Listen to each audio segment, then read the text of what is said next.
Situs Sendang Made. Situs Sendang Made berada di Desa Made, Kecamatan Kudu, Kabupaten Jombang.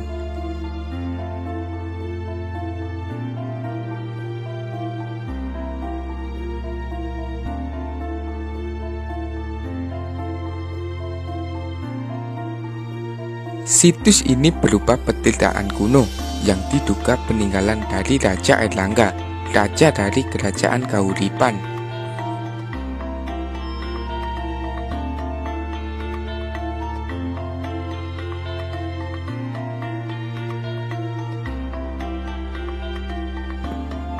Mempunyai peninggalan di Jawa, namun sejatinya Raja Airlangga adalah bukan asli orang Jawa, melainkan pendatang dari Bali yang memiliki istri orang Jawa.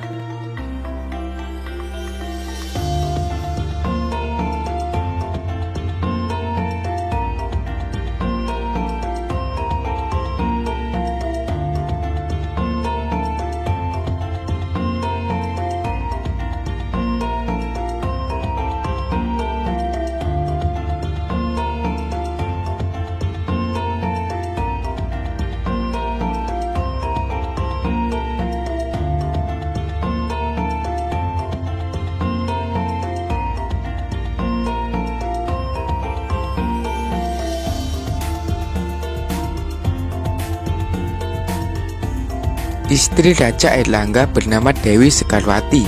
Ketika pesta pernikahan digelar, tiba-tiba ada serangan dari tentara Raja Wurawuri dari Tulungagung.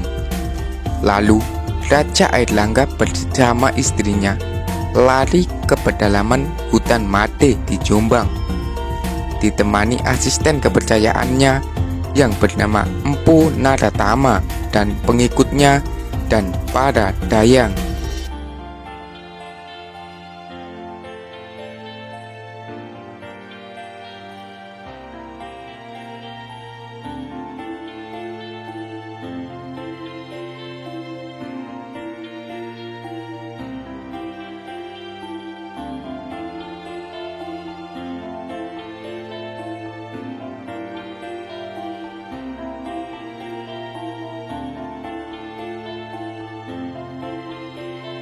Sendang Made berasal dari kata sendang yang artinya kolam dan Made yang merupakan nama desa di mana kolam-kolam yang tak pernah kering itu berada. Sendang Made dulu dikenal sebagai Dempo Madukoro yang mungkin kemudian disingkat menjadi Dema dan dibalik menjadi Made yang lalu menjadi nama desa. Namun itu masih belum pasti.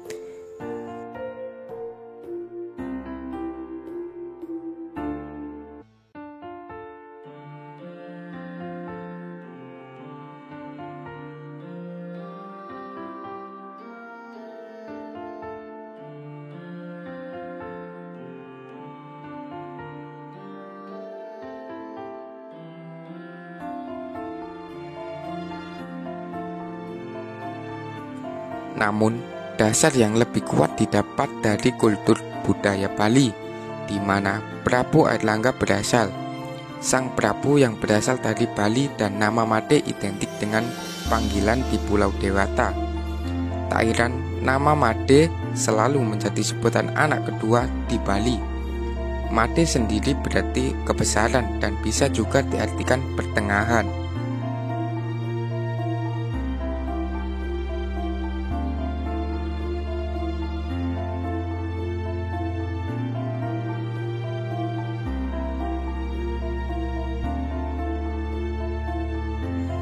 Cerita turun-temurun sudah menjadi bukti paling kuat yang merujuk pada sejarah tempat ini. Selain itu, juga ditemukan banyak lumpang dan artefak lainnya yang bertuliskan aksara kuno. Aksara kuno itu bisa disebut prasasti Made yang memuat angka tahun dan informasi mengenal asal pembuatannya yang diperkirakan dari era Raja Airlangga. Ada kemungkinan Sang Prabu menggunakan nama Made sebagai nama samarannya ketika dalam pelarian, yang kemudian menjadi asal-usul nama desa.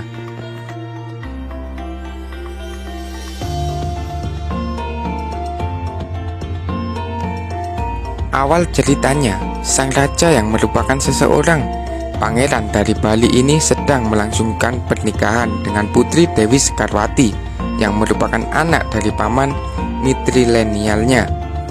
Ketika pesta pernikahan sedang digelar, tiba-tiba ada serangan dari tentara Raja Wurawuri dari Tulungagung. Sang pangeran Bali dan pengantinnya lari ke pedalaman Made di Jombang, ditemani asisten kepercayaannya Empu Narotama dan pengikutnya termasuk Para Dayang. Pedalaman Made yang dipilih untuk lokasi persembunyiannya adalah lokasi wisata Sendang Made sekarang.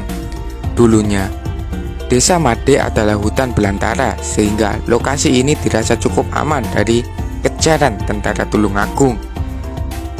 Lokasi itu kemudian menjadi rumah persembunyian sang raja.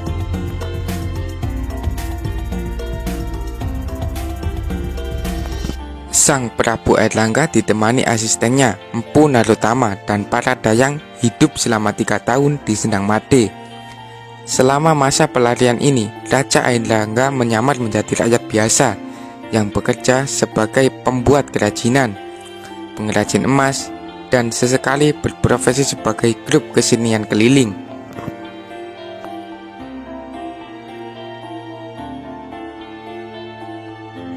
Selain sebagai destinasi wisata sejarah petilasan Raja Airlangga, Sendang Made juga menjadi destinasi wisata budaya karena adanya ritual adat kungkum yang rutin dilakukan di Sendang Made. Kungkum yang dalam bahasa Jawa artinya berendam atau mandi di kolam, dulunya dilakukan oleh Raja Airlangga.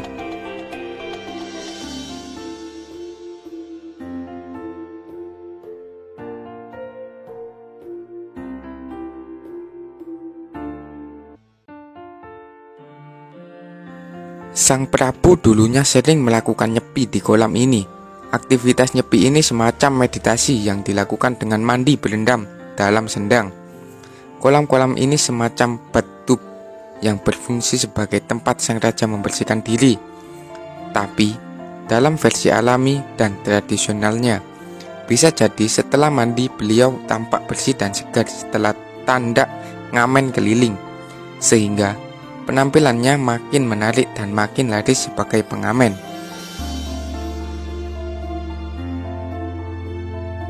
Karena makin laris dalam aktivitasnya dalam tanda ngamen, masyarakat pun meyakini dengan melakukan ritual ini akan laris tanggapan seperti yang dialami Raja Airlangga saat menyamar menjadi pengamen.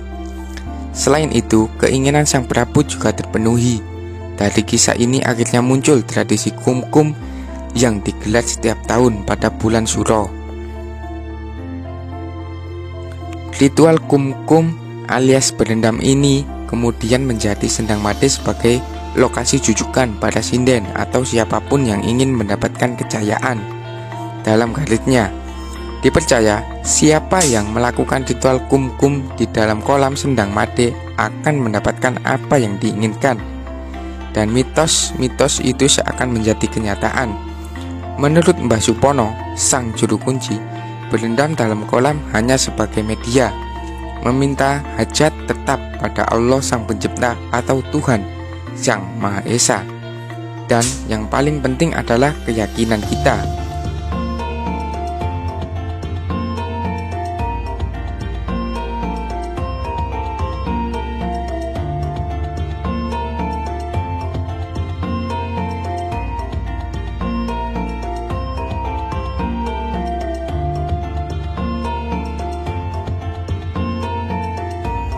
Destinasi wisata ini masih benar-benar alami dan kuno, sehingga masih banyak diperlukan penataan. Kolam yang ada di kompleks Sendang Made masih terjaga dengan aman.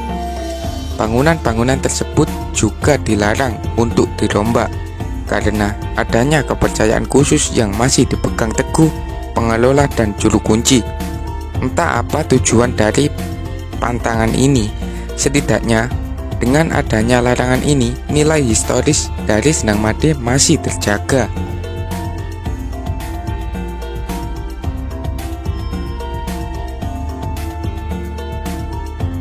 Di situs Sendang Made ini terdapat dua patung kecil yang berada di samping salah satu pohon di dekat kolam.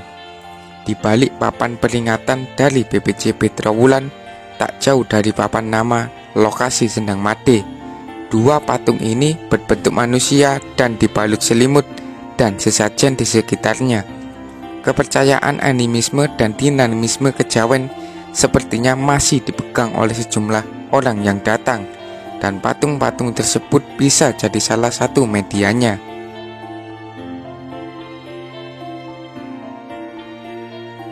Banyak artefak yang merupakan peninggalan Raja Airlangga di Sendang Made, seperti prasasti yang menandakan jika tempat ini sudah eksis sejak abad 11. Di beberapa kolam masih tampak batu bata kuno yang terbalut jamur berserakan di pinggir sendang. Jika memang demikian, berarti lokasi ini sudah berumur lebih dari 1000 tahun. Sekian, terima kasih. Salam sejahtera para pecinta sejarah.